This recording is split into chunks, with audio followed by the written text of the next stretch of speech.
सभी को नमस्कार। मैं आप सभी का बहुत बहुत स्वागत करती हूँ कक्षा 10 हिंदी की ऑनलाइन क्लास में। कक्षा 10 हिंदी में जो कि आपका पाठ्य पुस्तक है आपकी क्षितिज भाग 2 और पाठ का नाम है कन्यादान। पाठ का नाम है कन्यादान और इस कन्यादान के कवि कह सकते हैं जिसका नाम है ऋतुराज। ऋतुराज ने ये कविता लिखी है।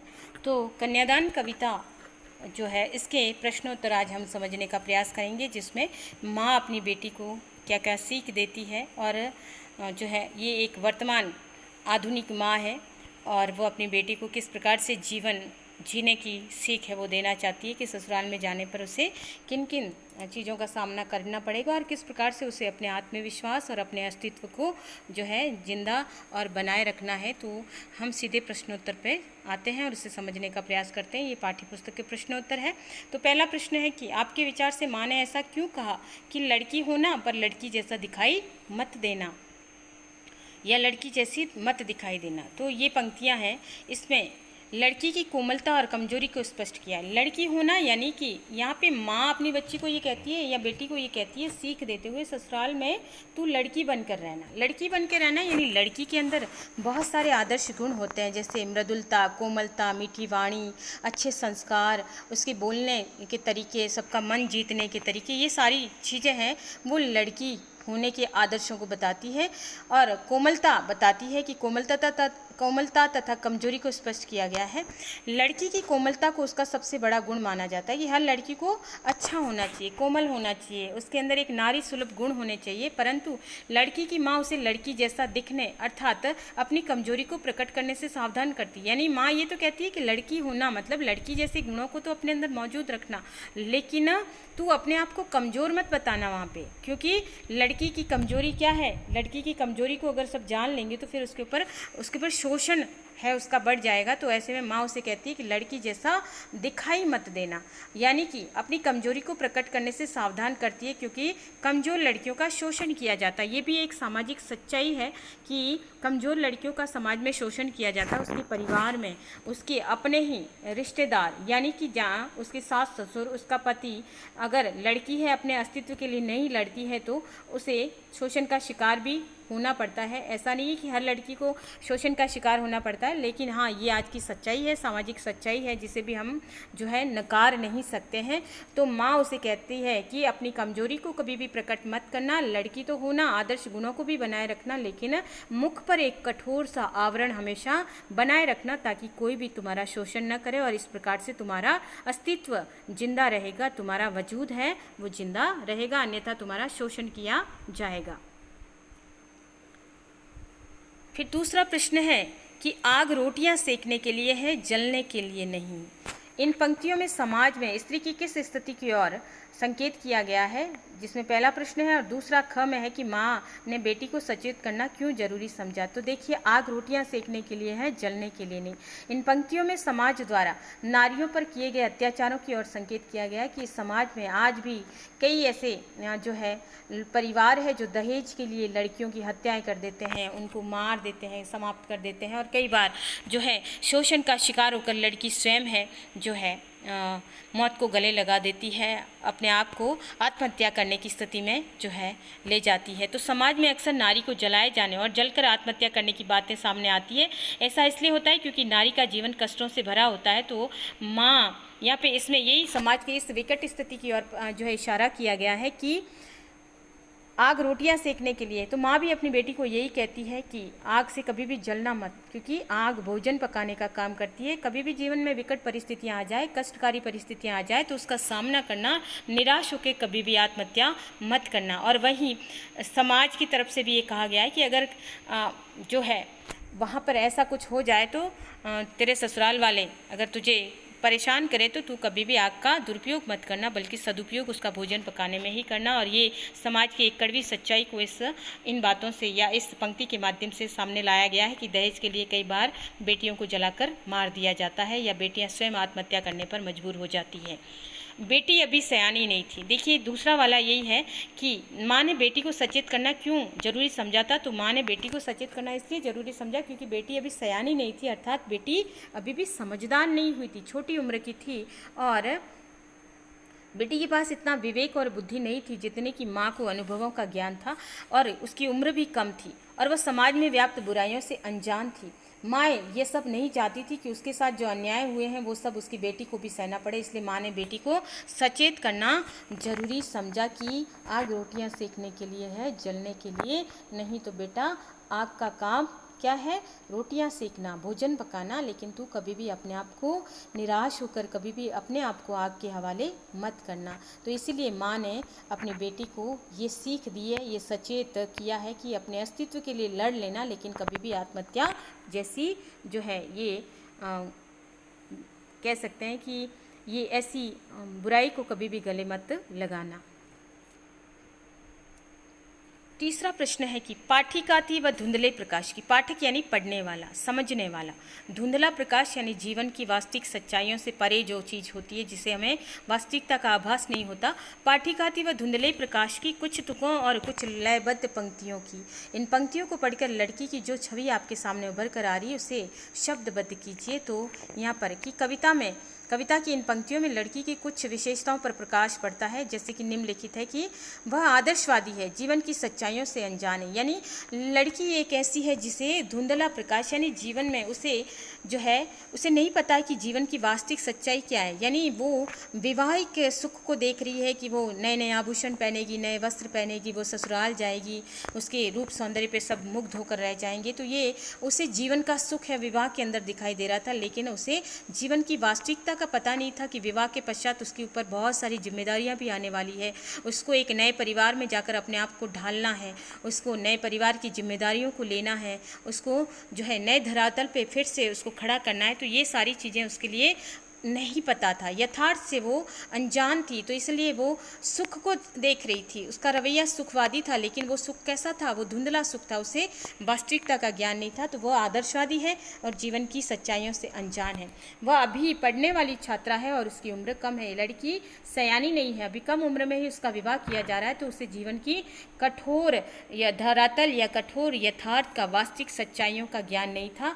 वह अपने भावी जीवन की कल्पनाओं में खोई हुई थी। लड़की शादी हो रही थी, विवाह हो रहा था, इसलिए वो एक सुखवादी रवैया लेकर चल रही थी कि वो उसकी शादी होने वाली, विवाह होने वाला, पति मिलेगा, ससुराल मिलेगा, आभूषण मिलेंगे, वस्त्र आभूषण मिलेंगे। लेकिन और ऐसे में वो भावी जीवन की कल्पना का सुख देख रही है, लेकिन उसे नहीं पता कि इसके साथ ही, विवाह के साथ ही उसकी बहुत सारी अन्य जिम्मेदारियां भी बढ़ जाएगी। तो इसलिए जो है इसमें इसी विशेषताओं के ऊपर है वो प्रकाश डाला गया है। तो लड़की को अभी जीवन की सच्चाई का ज्ञान नहीं था।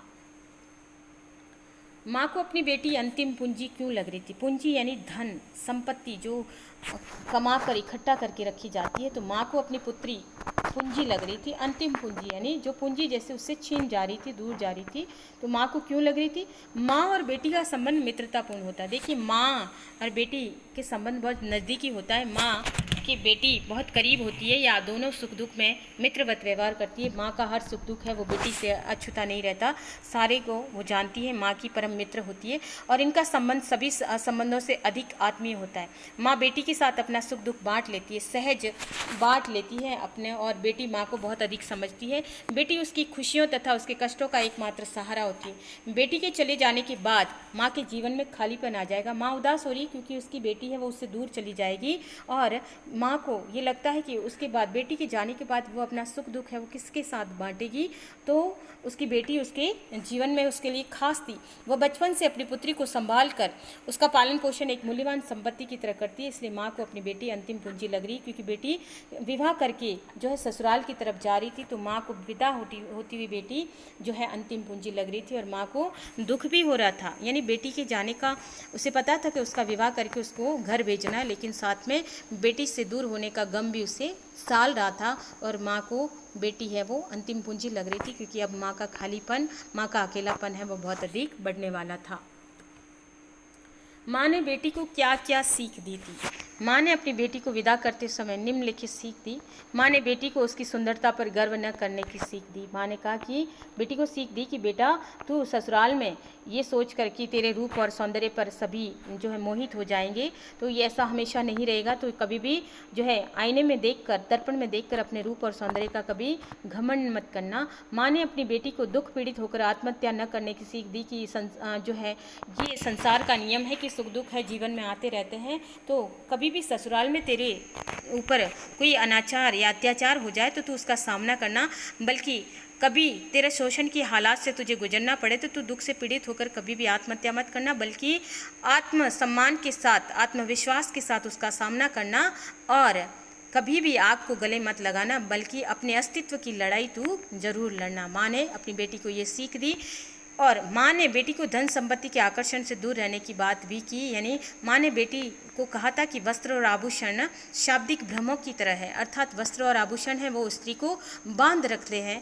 जैसे शब्द कभी कभी हमें बांध लेते हैं, शब्दों के झंझाल में हम फंस जाते हैं। तो माँ अपनी बेटी को भी ये कह रही है कि ससुराल में तुझे विभिन्न प्रकार के वस्त्र और आभूषण देकर जो है तेरा पति तुझे रिझाने का प्रयास करेगा, तेरे सास ससुर है, तेरे अन्य रिश्ते तेरे तुझे आकर्षण में बांधने का प्रयास करेंगे, लेकिन तू उनके मोहपाश में मत बंधना, बल्कि तू अपने अस्तित्व के लिए जो है उनके शोषण का शिकार मत होना और धन संपत्ति के आकर्षण से दूर रहना, क्योंकि ये तो स्त्री को बांधने के बंधन है। स्त्रियों की जो है सहज दुर्बलता होती है कि वो गहने और आभूषण को देखकर जो है स्त्री है वो अत्याचार या शोषण का शिकार होने के बावजूद भी कुछ बोल नहीं पाती और वो धन संपत्ति के आकर्षण में बंधी हुई रह जाती। तो माँ अपनी बेटी को यही सीख देती है कि तू वस्त्र और आभूषणों के मोह से दूर रहना और अपने अस्तित्व को जिंदा रखना, अपने अस्तित्व को बचा के रखना और अपने आत्मसम्मान के साथ अपना जीवन है वो जीना। आपकी दृष्टि में कन्या के साथ दान की बात करना कहाँ तक उचित है? तो कन्या के साथ दान की बात करना बिल्कुल भी उचित नहीं है, क्योंकि कन्यादान एक भारतीय परंपरा है। कन्यादान भारतीय परंपराओं के अंदर की प्राचीन काल से ही कन्या जो है पराया धन मानी जाती है और माता पिता के द्वारा उचित वर देखकर उसका विवाह है वो किया जाता है। और इस जो है सामाजिक परंपरा को कन्यादान का नाम है वो दिया गया है। तो यहाँ तक तो ठीक है, लेकिन कन्या का दान जो है, दान जैसी बात करना कन्या के लिए उचित नहीं है। क्यों? यहाँ पे देखिए, कन्या माता पिता के लिए कोई वस्तु नहीं है, यानी कन्या एक जीता जागता स्वरूप है, बल्कि उसका संबंध उसकी भावनाओं से है। दान वस्तुओं का होता है और बेटियों के अंदर भी भावनाएं होती है। देखिए, दान क्या होता है? दान यानी देना। दान का अर्थ होता है देना, और देना यानी कि जो वस्तु हम एक बार दे देते हैं किसी को दान स्वरूप में, भेंट के स्वरूप में, तो वो वस्तु हम पुनः नहीं लेते और वो वस्तु देकर हमें एक आनंद की प्राप्ति होती है कि चलो ये दे दिया, उससे किसी और का भला हो गया, तो वो दान देना होता है और दान वस्तुओं का होता है। बेटियों के अंदर भावनाएं होती, तो कन्यादान जो शब्द है वो एक भारतीय परंपरा का शब्द हो सकता है, लेकिन अगर कन्या के साथ दान की बात की जाए तो वो उचित नहीं है। उनका अपना एक अलग अस्तित्व होता है। कन्या एक जीती जागती जो है जिंदा स्वरूप है और विवाह के पश्चात उसका संबंध नए लोगों से जुड़ता है कि कन्या का विवाह के साथ जो है वो एक नए परिवार से जुड़ जाती है और उसके नए संबंध, नए रिश्ते हैं वो जुड़ जाते हैं। लेकिन ऐसा तो नहीं है कि कन्या विवाह के पश्चात जो है अपने पियर पक्ष से नाता तोड़ देती है या पुराने रिश्तों को तोड़ देती है, ऐसा भी नहीं है, बल्कि लड़की या कन्या विवाह के पश्चात भी जीवन पर्यंत अपने पियर पक्ष से, अपने मायके से हमेशा जुड़ी रहती है और सुख दुख में उसकी साझीदार भी बनती है। तो ऐसे में यही बात है कि कन्या के साथ दान की बात करना उचित नहीं है। कन्या कोई वस्तु नहीं है और वस्तु को दान में देकर पुनः नहीं लिया जाता है। और कन्या तो हमेशा ससुराल जाने के बावजूद भी उसका पियर में आना जाना हमेशा लगा रहता है और माता पिता के घर में उसका हमेशा किसी न किसी चीज़ पे उसका अधिकार हमेशा बना रहता है। तो हर बार वो घर पे आती है तो कुछ न कुछ माता पिता उसको देकर भेजते हैं अपने जो है अपने रीति रिवाज के अनुसार। अतः कन्या का दान कर उसे त्याग देना उचित नहीं है। तो कन्यादान जो शब्द है वो हम उचित नहीं मान सकते और न ही कन्या का विवाह के पश्चात कोई त्यागना होता है। तो इस प्रकार से कन्यादान शब्द भारतीय परंपरा का शब्द है, जो कि पौराणिक परंपराओं के अनुसार जो है माता पिता के माध्यम से लड़की का उचित वर के साथ विवाह करके उसको जो है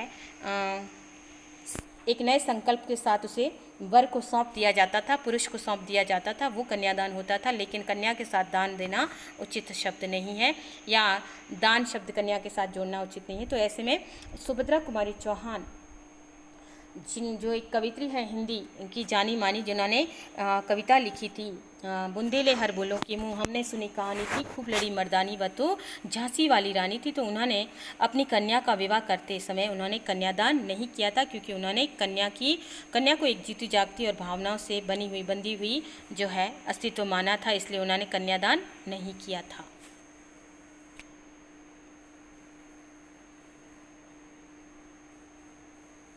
तो ये था छोटा सा वीडियो जो कि कन्यादान कविता से लिया गया है, और आपके लिए ये प्रश्नोत्तर उपयोगी रहेंगे।